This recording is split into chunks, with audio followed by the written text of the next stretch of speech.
né? Então tá, eu já tô com as Vamos lá. minhas...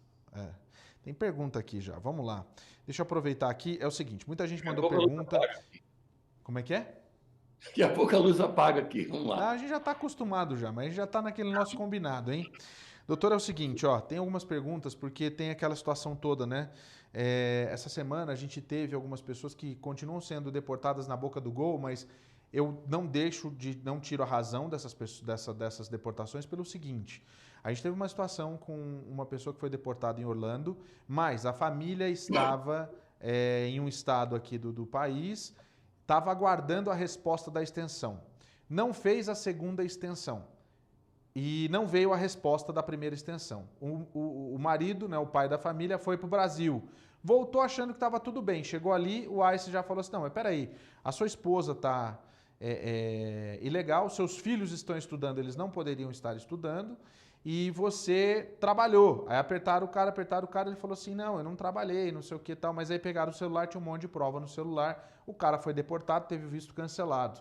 E muita gente ficou com a dúvida da história da questão da extensão do visto. Eu queria que você explicasse, doutor Marcelo, essa questão da extensão, para ficasse claro, para que fique bem claro, como é que funciona isso, porque é o que a gente ouve, você já até comentou aqui outras vezes, se não veio o resultado da primeira extensão, tem que pedir uma segunda no prazo normal, né? Você tem que agir como se tivesse sido aprovado para aqueles 6 meses. Então, não é dizer assim, ah, mas a imigração demorou um ano para dar a resposta. Ok, mas se tivesse aprovado, você pediu até quando? Porque no formulário 539, você tem que dizer o dia que vence seu status e até onde você quer estender. Se você quiser pedir um ano, você pede um ano, não vai conseguir, mas se você colocou ali 6 meses, coloca aquela data no seu calendário, uns dias antes você aplica para uma outra extensão se precisar. Então, o grande erro, nesse caso dessa deportação, foi justamente isso, que não havia um prazo, como já tinha expirado em dezembro a extensão anterior, eles estavam fora de status, né?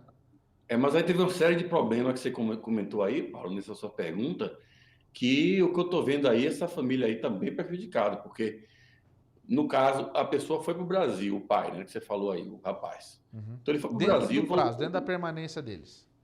mas é quando ele voltou, ele mentiu para a imigração, e a imigração dá uma opção de você falar a verdade, e aí quando você fala a verdade, ou eles deportam você, ou você pode pedir para retirar a aplicação de admissão. Então, você viu que o cara sabe que você trabalhou ou alguma coisa, mas o cara está sendo gente boa, está querendo dar uma oportunidade de você confessar e fazer tudo certinho, de acordo com a lei, a partir daquele momento, você pode dizer, então tudo bem, eu posso retirar a minha aplicação de admissão? O oficial tem o poder discricionário de dizer sim ou não. Se o oficial disser sim, ótimo, você volta do mesmo jeito para o Brasil no próximo voo, mas não fica no recorde como deportação. Fica como fica como que você foi negada a admissão. Você retirou o seu pedido de admissão. Agora, se você fala, não, eu não trabalhei, e o cara às vezes está sabendo que você trabalhou, às vezes está jogando verde, para ver se você pega ali a isca e se declara que trabalhou. Às vezes não, você não tem como saber. Então aí as pessoas às vezes, não trabalhei, e aí mantém aquela postura, né? Sai, se o cara pega seu celular e vê lá várias coisas relacionadas ao trabalho, como foi o caso que você descreveu aí na sua pergunta, então essa pessoa, pela definição, cometeu fraude contra um agente do governo federal. E essa fraude gera um castigo bem maior do que a deportação, que seria só 5 anos. Essa pessoa ficou inadmissível por vida. A única forma de conseguir entrar com um green card, conseguir alguma coisa aqui, é se a esposa dele se legalizar, conseguir o green card dela e aplicar para ele um waiver, porque agora ele tem uma esposa residente. Mas até a fato de ficar fora de estado, não ficar fora de estado, tudo isso aí agora ficou como um problema tão irrelevante em relação a ele ter mentido para o agente da imigração, que já estava sabendo que ele trabalhou sem autorização. Então é um caso grave esse aí. Entendi. Uma outra situação que eu acho que é uma pergunta também relevante é de uma. A gente tem as perguntas do pessoal, só para a gente. Um assunto que hoje bombou, inclusive, por isso que eu estou trazendo para quem está em casa, a gente já vai começar a fazer as perguntas de vocês. É a situação de uma pessoa que vai entrar com um visto de trabalho, um EB2, por exemplo, e ela também teve um problema com a extensão. Aí o advogado fala, não, fica tranquilo que você tá salvo pelo seu EB2. Acaba o período de permanência e o EB2 ainda não deu entrada. Tem alguma salvação nesse caso? A pessoa precisa se desesperar, ainda mais que expirou faz 2, 3 dias ou uma semana, faz pouco tempo. Nessa... Se for o EB2, National Interest Waiver, aquele que você pula o processo de Labor Certification, que leva 10 meses agora, então você pula aquele processo e vai direto com o I-140 e já entra com ajuste de status, ela está salva. Porque nessa situação aí, ela vai invocar em favor dela a seção 245K. Ou seja, a seção 245C proíbe uma pessoa de ser elegível para ajuste de status, que é essa segunda fase, né, o formulário I-485, se você violou seu status antes de entrar, você não estava mais mantendo o status. A não ser, aí vem a 245K, que é a exceção, a punição, diz que se você violou o status por ter trabalhado sem autorização ou ter passado o tempo do seu em 94, mas não foi mais do que 180 dias contados da última admissão nos Estados Unidos, você ainda é elegível para entrar com a petição da B2, o ajuste de status, e a imigração não tem nem o poder de negar por causa disso, porque não é discricionário isso, como era o caso que a gente falou antes. Isso aí é matéria de lei. A lei tem a seção dos 45K dizendo que ela qualifica, é elegível para entrar com ajuste de status. Ok. Então tá. Dito isso, vamos para as próximas perguntas aqui. Eu tenho Samuel Brito. Doutor Gondim, estou preocupado com a entrevista. Qual seria o procedimento caso eu seja reprovado na entrevista de Green Card por casamento? O que eu tenho que fazer? O USCIS seria mais rigoroso na segunda entrevista? Bom, esse aí seria, no caso, a primeira entrevista ou a entrevista do segundo processo? Deve ser do primeiro processo. Deve ser Então, se for a primeira entrevista, geralmente não tem motivo para a pessoa se preocupar. Por quê? Porque as perguntas que eles fazem na entrevista, quando é um processo por casamento, são perguntas praticamente banais. Eles perguntam coisas como quantos quartos tem na casa, que cor que é o tapete da sala, a cadeira da sala de jantar, a sala de jantar tem quantas cadeiras, quantos assentos, 6 ou 4. Então, são perguntas que qualquer pessoa normal consegue responder. O problema é se o casamento não for de verdade. Aí a coisa pega, porque a pessoa começa a ficar nervosa, o oficial pode, se o oficial não for preguiçoso, ele vai detectar que esse matrimônio não é de verdade. E aí eles podem perguntar coisas mais pessoais, não pode perguntar coisa muito difícil, tipo, qual é o número do social security do pai da sua esposa? Nem casamento de verdade você vai saber isso aí. Então ele não pode fazer uma pergunta difícil, que você sabe que é difícil, mas perguntas banais, você não sabe a resposta, é porque o casamento é fraudulento. Nesse caso, a coisa pega, porque a imigração pode negar o processo, mandar o seu caso para a corte de imigração para deportação e, considerando que a pessoa cometeu fraude, já pode também considerar, no mesmo caso anterior do rapaz que entrou pelo aeroporto e tinha mentido para o oficial, então, cometendo fraude, você fica inadmissível por vida. Em alguns casos, a imigração não nega de cara.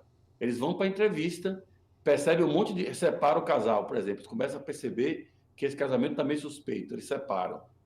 Manda fazer as mesmas perguntas, mas separados. E depois compara as respostas.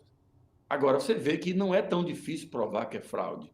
Porque se você faz 5, 6, 7, 8, 10 perguntas banais, que qualquer pessoa normal responderia facilmente, tranquilamente, e dessas 10 aí, 7, 8, 9 às 10 não estão batendo a resposta, o casamento é fraudulento. Ixi. Então aí não vai ter jeito. E aí, meu amigo, mas já era. Pode, às vezes, ficar na dúvida. Se eles ficarem na dúvida, bom, algumas foram negadas, a resposta é errada, outras não, eles podem mandar o que eles chamam de NOID, Notice of Intent to Deny. Eles dão assim, olha, nós fizemos uma entrevista com vocês, vocês responderam isso, sua esposa respondeu isso, você respondeu isso aqui. Não está batendo muito a resposta, mas a gente vai dar uma chance para você esclarecer e explicar por que as respostas estão tão diferentes. E aí, se você conseguir rebater essa suspeita, pode conseguir o green card ainda. Mas, geralmente, quando chega nesse ponto aí, a vaca está indo para o brejo. Então, tem que ter cuidado com essa entrevista aí, né? Então tá. Fica calma aí, Somão. Quem não deve não teme. Vai com fé que tudo vai acontecer. Danilo, Danilo Kovarik. Olá, doutor Marcelo, boa noite. Minha dúvida é para quem tem o visto F1, se de uma certa maneira quem tem o visto tem uma facilidade ou vantagem de ter o EB3 mais fácil. De certa forma, tem. Porque com o F1 você não tem um prazo de validade. Então, o seu I-94, ele tem lá D/S, que é a duração do status. Então, quando estiver indo para a escola, você pode manter o status. Quando você começa um EB3, a primeira fase, que é o Label Certification, pode levar 10 meses, pode levar até 13, 14 meses, às vezes, em alguns casos, se tiver auditoria, por exemplo. Então, como é que você vai manter o status até chegar nesse ponto se você não tem um F1? O F1 é o visto mais fácil de manter o status, que é só você ir para a escola e não trabalhar sem autorização. Bom, mas eu não falei isso não. Só ir para a escola. Então, se você está indo para a escola e mantendo seu status, não tem nenhum problema. Quando você acabar o Label Certification, já pode entrar com os 140 e o ajuste de status. Tá? E também, a gente não sabe ainda, não tem ainda os detalhes, mas aparentemente, quem está fazendo algum curso acadêmico aqui com o F1, curso acadêmico de universitário, um college e tal, é possível que tenha nessa lei aí do Biden um dispositivo para facilitar a legalização e a obtenção do green card. Existe até teve uma situação essa semana que eu levantei no meu canal no YouTube, porque existem grupos de direito que estão tentando, de uma maneira ou de outra, conversar com o governo para deixar claro o seguinte, que retirar barreiras para a legalização, inclusive de estudantes, é uma forma de você tapar buracos na falta de pessoal para alguns tipos de trabalho. Inclusive para você botar o F2, que é uma pessoa que vem de companhia emocional, porque não só vem para dar despesa o F2. Né? De você dar a possibilidade de você também pagar, de repente, o seu curso dessa forma, e com algumas restrições. A gente não sabe se o governo vai aceitar, a lei ainda não foi para votação, então tem muita coisa que vai acontecer, né, doutor? Olha só, Eliane Martins. Doutor Marcelo, minha amiga está no Brasil aguardando resposta do processo de trabalho. O marido está nos Estados Unidos, mas não são casados. Quando ela chegar, irão se casar. Ele poderá entrar no processo com ela? Ela está esperando o processo do Green Card? Ela está aguardando a resposta do processo de trabalho, só que ela está no Brasil e ele está aqui nos Estados Unidos. Mas eles não estão casados oficialmente. Vai ser um pouco complexo isso daí, porque se ela vai entrar, você está esperando o processo pelo Brasil, ela vai entrar como residente. Então, como residente, ela não vai poder incluir no processo, porque já acabou o processo. Vai ter que fazer uma petição de residente para o marido estrangeiro. Nesse caso aí, é a preferência F2A, que está, inclusive, current, né? Não tem fila. Então, ela pode entrar. Se ele estiver mantendo o status aqui, ela pode entrar com o processo para ele e ele vai poder fazer o ajuste de status ao mesmo tempo que a petição. Se ele estiver fora de status, vai poder fazer o waiver. E se a lei do Biden passar como foi proposta e acabar o castigo de 3 a 10 anos, ele pode fazer o processo para ele e, quando tiver aprovado, faz como processo consular e ele vai ao Brasil, faz a entrevista e volta. Então, tem 3 opções boas aí que tem que ver como é que vai ficar, de acordo com esses CIS aí que a gente falou, né? Mas é basicamente isso. Ok. Olha só, Jonatas Silva. Quero saber, doutor, quem vem pelo México e tem um processo de asilo e casou com uma cidadã americana. Minha pergunta, o processo de asilo é arquivado e abre um outro processo? E se esse processo se conclui aqui, se esse processo ele acaba sendo concluído aqui ou tem que voltar para o Brasil? É a pergunta do Jonatas. Depende, né? Então, se entrou com asilo, se entrou pela fronteira, é o caicai, né? Então, se entrou pela fronteira e depois pediu asilo, se esse pedido não foi imediato, então essa pessoa não tem estadia ilegal nos Estados Unidos. Então, não tem o status legal, porque entrou pela fronteira, mas também não está ilegal porque está pendente do asilo. Então, nesse caso, se a esposa fizer o processo, a petição e o processo consular, pode voltar ao Brasil, pegar o green card lá e cancela o asilo aqui. A outra opção é fazer o waiver, né? Sempre, né? Na maioria dos casos, né, doutor? Olha lá. Carol Exatamente. Bruno Ferreira. É uma pergunta para o doutor. Eu vim pelo Caicai em 2005. Fui deportado em 2009. Agora eu voltei em 2019 pelo Caicai de novo. E entrei com um pedido de asilo esse mês, saiu meu Employer Authorization. No meu caso, eu não tenho direito a ver o juiz por já ter sido deportado. Eu sempre vou ter a carta de deportação. A minha pergunta é, qual a chance da imigração ir me deixar ficando aqui e eu conseguir renovar o meu Employer Authorization, que é a Work Permit? Olha, se a pessoa aplicou para asilo, vai ver o juiz sim. Porque esse negócio de cumprir a ordem de deportação anterior é quando a pessoa, por exemplo, foi pega fazendo alguma coisa, trabalhando, sei lá, uma coisa que não. Mas quando você pede asilo, a lei de asilo é muito forte. Tá? Então, se você, por exemplo, foi deportada em 2009, entrou de novo pelo Caicai, de acordo com como for sua deportação, você pode ter pego até 20 anos de castigo agora na próxima deportação. Mas o que é que impediu você de ser deportada? O asilo. Porque agora você tem um medo fundado de voltar ao Brasil. Só que esse asilo, não sei se vai ser aprovado, né? Então, se for aprovado, sim. Se for negado, o processo vai ser referido para um juiz de imigração, vai entrar o processo pela corte, e aí vai ter que ser revista a aplicação por um juiz, que tem que dar a decisão final. Então, mas no caso aí, é bom ter a cópia do processo inteiro, o inicial, que foi a deportação principal, e tudo que aconteceu com esse processo agora, para fazer um mapa e ver como pode fazer para essa pessoa se legalizar. Inclusive, de acordo com as modificações que vão acontecer com a lei do Biden, né? Pode ser que isso aí também tenha uma saída para essa pessoa. Ok. Rosângela Silva. Paulo, eu tenho um irmão no Brasil com síndrome de Down leve que trabalhou a vida toda e hoje está aposentado por tempo de trabalho e é bastante dependente de mim em sentimento, bastante dependente de mim em sentimento. Eu sou residente permanente provisória, eu moro no Texas. Como você acha que consigo trazê-lo para ficar um pouquinho comigo por ano aqui? O visto de turista, para ele, É, seria uma boa. Você pode, inclusive, explicar: eu sou residente, ele não vai ficar aqui, até porque você não pode aplicar para ele como residente. Então, eu acho que nesse caso aí você pode conseguir, que ele pode conseguir esse visto de turista e entrar aqui, você fazendo uma carta boa para o consulado, dizendo que você se responsabiliza pelo retorno dele, tudo isso aí ele pode conseguir. então, inclusive a gente tem muita pergunta, doutor, das pessoas que falam assim, mas eu tenho um familiar que depende de mim, ele tem câncer, quero trazer para ficar comigo. Esses casos que são mais especiais, a pessoa às vezes é residente ou é cidadã, ela consegue, né, trazer com, não digo com facilidade, mas ela consegue colocar isso como um ponto para pedir um visto de turismo, enfim, alguma coisa assim, né, doutor? Ou então o parol humanitário, né, que é mais difícil, mas serve para situações onde não se consegue realmente aplicar com um visto normal. Então, o parol humanitário para a questão de saúde, ou esse tipo de questão humanitária, se consegue às vezes.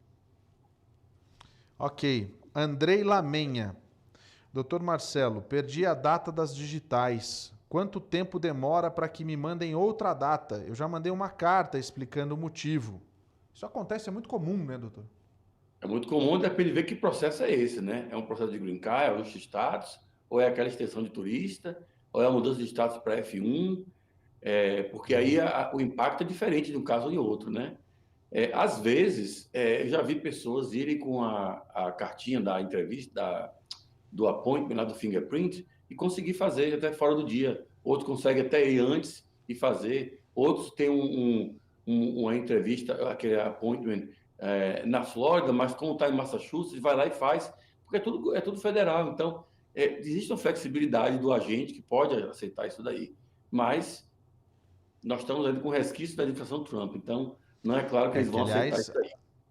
aliás, é bom a gente lembrar aqui que esse resquício tem dado muito problema, porque são pessoas que têm cumprido ordens da administração anterior sem autorização dessa administração, mas pode ter certeza que serão punidos. É assim que a gente espera, Ah, vai ter uma principalmente esse limpa pessoal nisso do aí. ICE, né? Vai ter uma limpa de cima para baixo.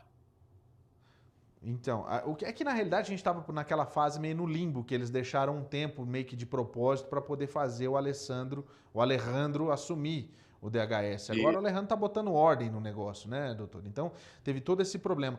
Uma dúvida comum, os processos já estão andando, porque a imigração aqui nos Estados Unidos está funcionando, né, doutor? Está tudo andando normal. não está normal, porque tá meio um corpo sem cabeça, né? De novembro para cá.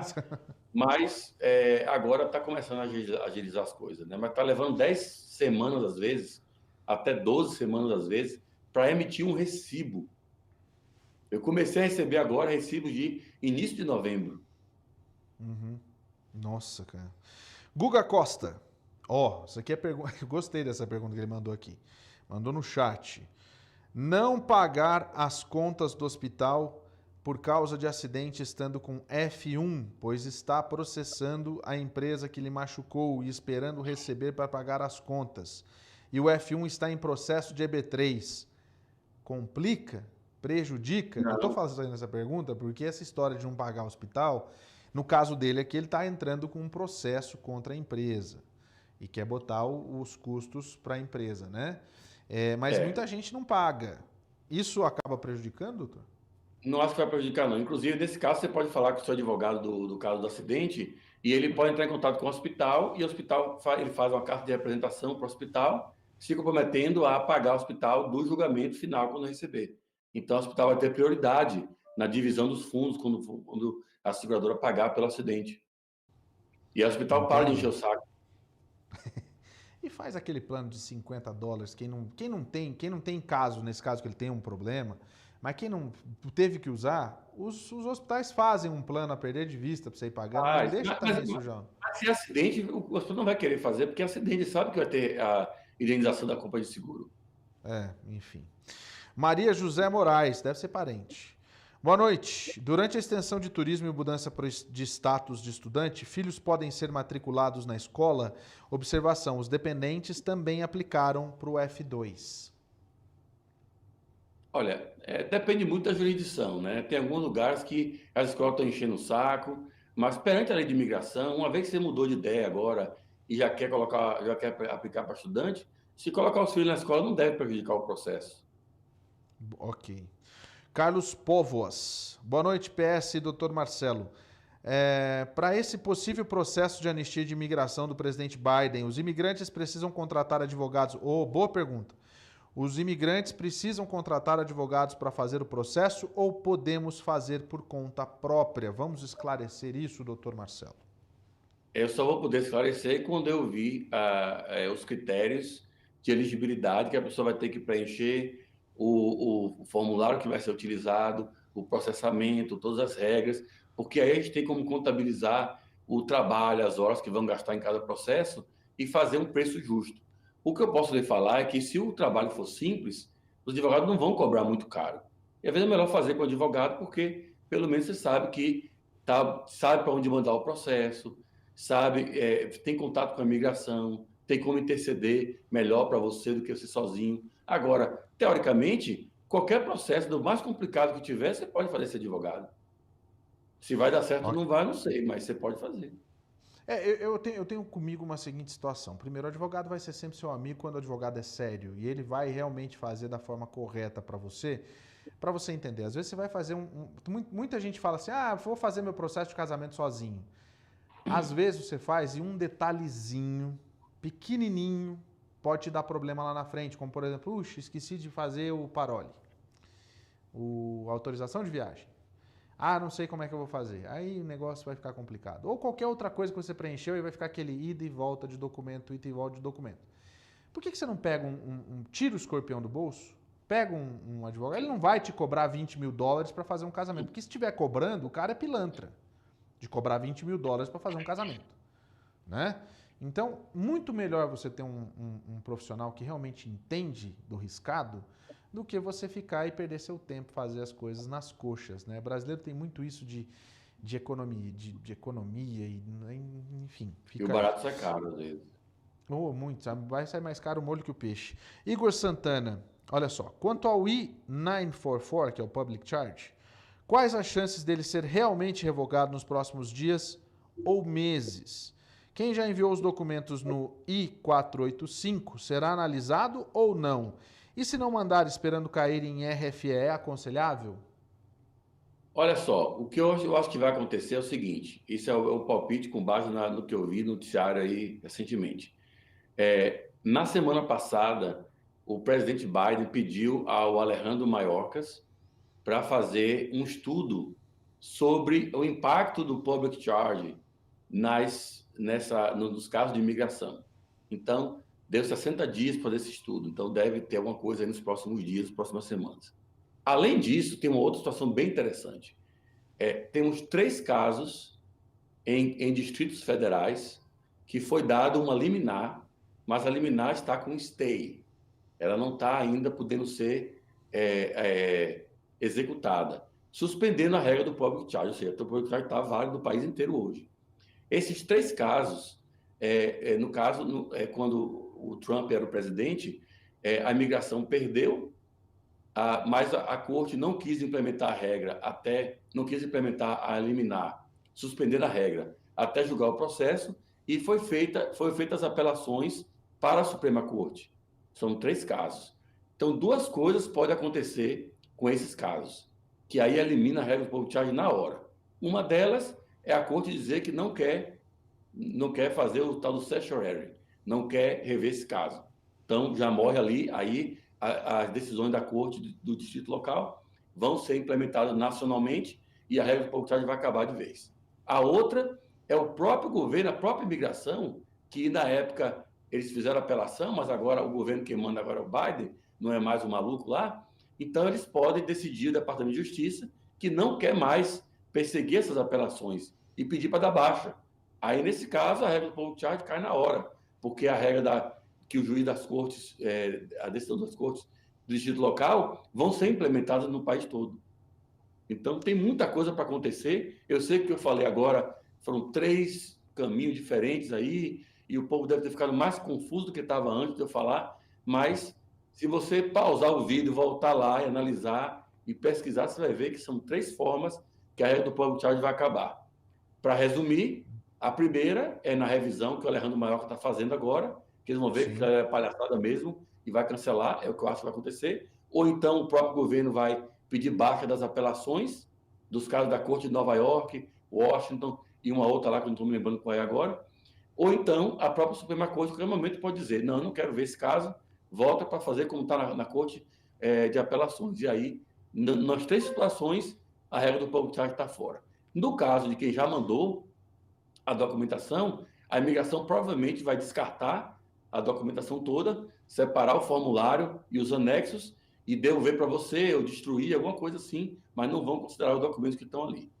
Agora, quem mandou o seu public charge, se a imigração quiser fazer um RFE, ainda pode agora, porque a regra está valendo até as coisas que a gente falou acontecerem. Agora, doutor, eu já cansei de falar e continuo falando o tempo todo para as pessoas terem um pouquinho de paciência. A gente está completando 20 dias agora, 21, 22 dias de governo, né? Ele pediu 100 dias para botar a casa em ordem. Então, tem muita coisa ainda que deve ser revogado, como eu acho que pode ser que existam algumas coisas que devem ser mantidas também, aquilo que realmente é considerado ok, vai ser mantido, mas confesso, de 400 e tantas deve ter uma. Mas assim, que tenham paciência, né, doutor? As coisas vão se arrumando agora ao longo desses próximos dias. Você falou 60 dias do public charge, já deu. Vai dar um mês de março, final de março, começo de abril. Né? Então, assim, tem que ir com calma, né, doutor? Ter paciência. Com certeza. Ó,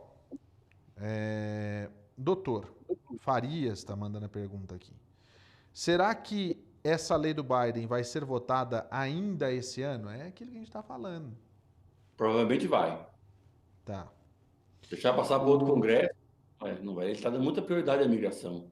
Sim, mas é que ainda tem a história do Covid também, que é prioritária nesse caso. Ele está negociando muito essa questão do Covid, que já deu sinal de que está todo mundo querendo trabalhar com ele, visando 2022. Então vamos ver como é que vai ser. Já passou no Senado, está fácil de passar na Câmara. Vamos esperar agora, porque se esse, inclusive, vai ser um bom... como é que eu posso dizer? Uma prévia do que pode vir, né? Depois. Uhum. Pode ser uma prévia bacana. Olha só, a Paula Lisandro. Fiz meu pedido de asilo antes de vencer o meu I-94.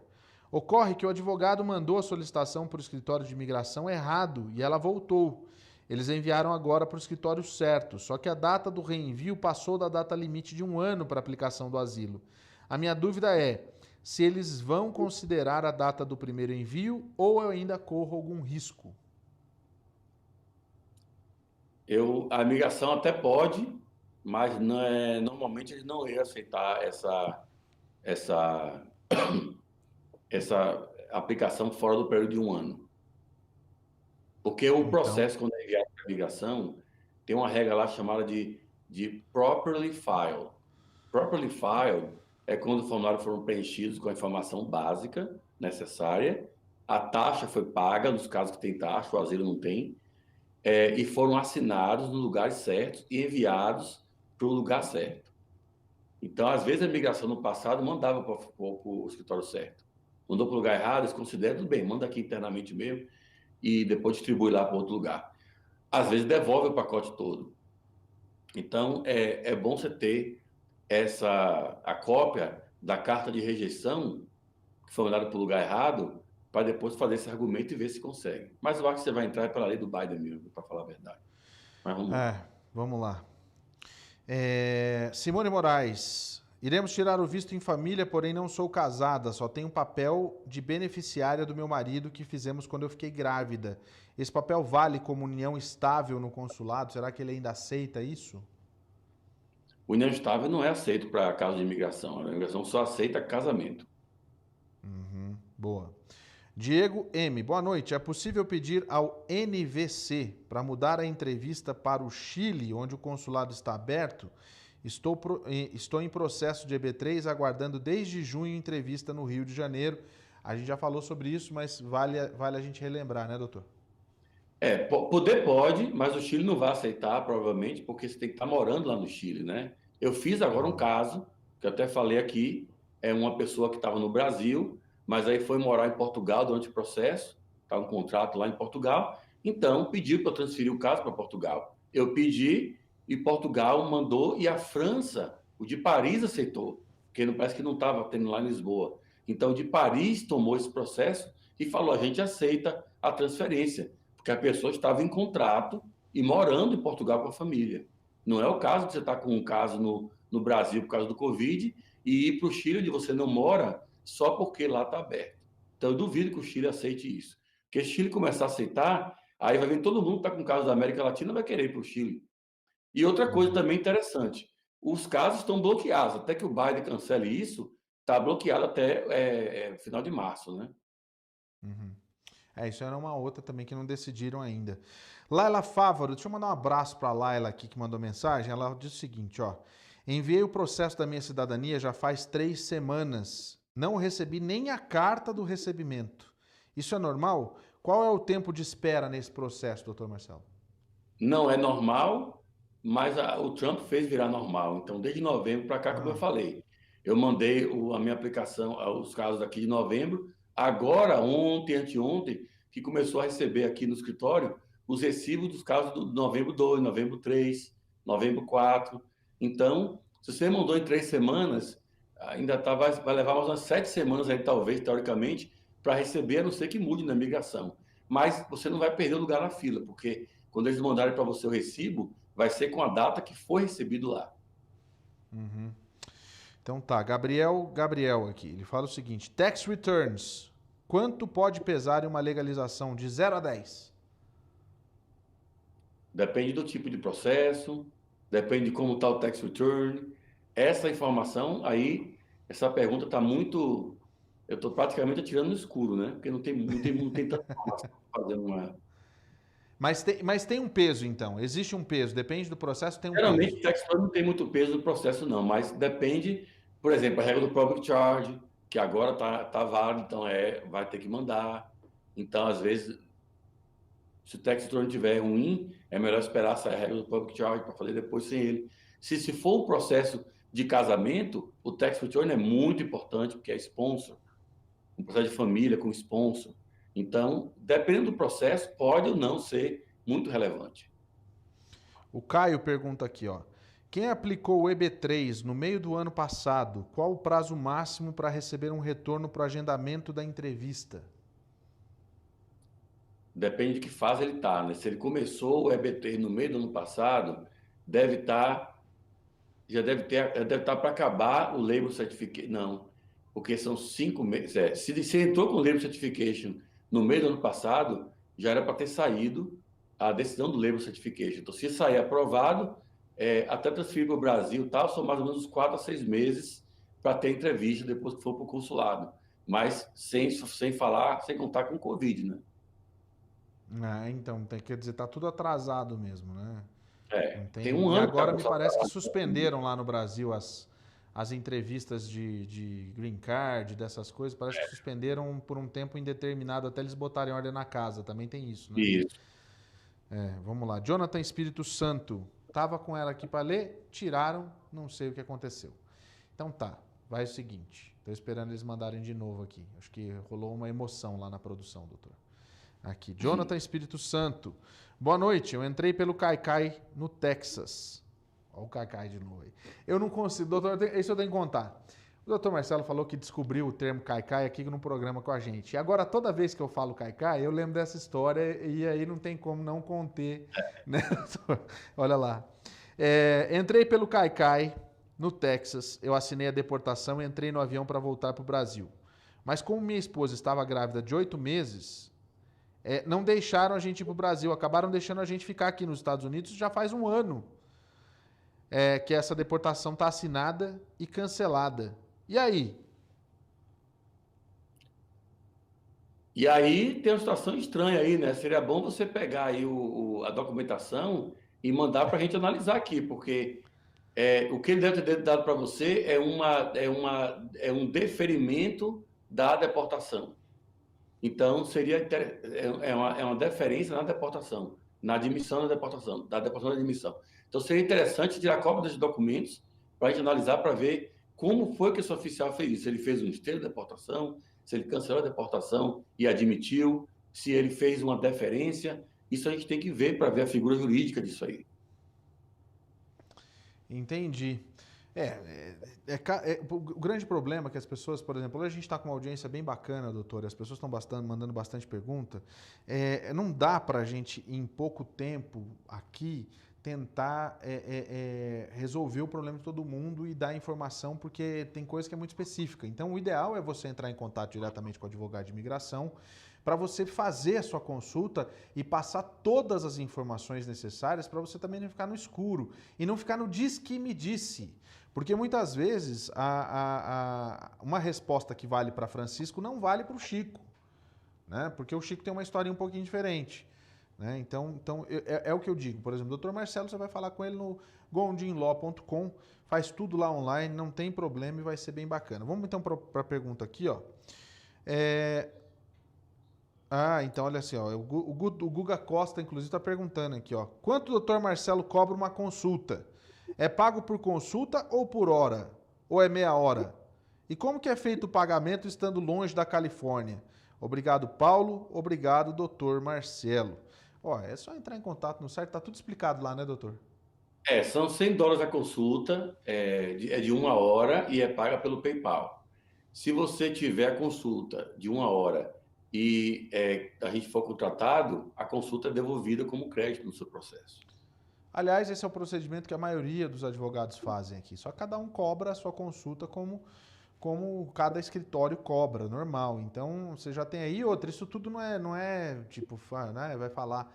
Tá no site, você entra lá no site, tá tudo muito explicadinho, muito certinho, não tem erro nenhum, não. Doutor Marcelo, muito obrigado mais uma vez pela sua participação. Hoje a gente estendeu, foi quase uma hora, falando de impeachment, falando de imigração. Se você tem alguma dúvida, sua pergunta não foi respondida, quarta-feira que vem, o doutor Marcelo está aqui para falar sobre isso, sobre qualquer assunto dentro de imigração. A gente já levantou, a gente já colocou a enquete, a gente já levantou, as pessoas querem um programa só do doutor Marcelo, né? E a gente vai ter que fazer esse programa aí, doutor. Vamos fazer. Já até comprei meu microfone de podcast. Ele vai falar assim, ó, traz o estúdio aqui para Califórnia que nós vamos fazer. Vê, ó lá. Ó lá. Doutor Marcelo, muito obrigado, uma boa noite. Boa noite, Paulo. Tudo de bom.